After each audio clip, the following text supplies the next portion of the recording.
Hello everyone, how are you doing? This is MD Tech here with another quick tutorial. In today's tutorial, I'm going to show you how to restart your Google Chrome web browser without losing tabs. So this should be a pretty straightforward process here, guys, and without further ado, let's go ahead and jump straight into it. So all you have to do is go open up the settings menu at the top right corner of the browser window here.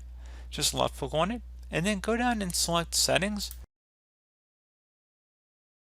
Select on startup on the left side, and then where it says continue where you left off, go ahead and select that. So let's just open up a bunch of random tabs here.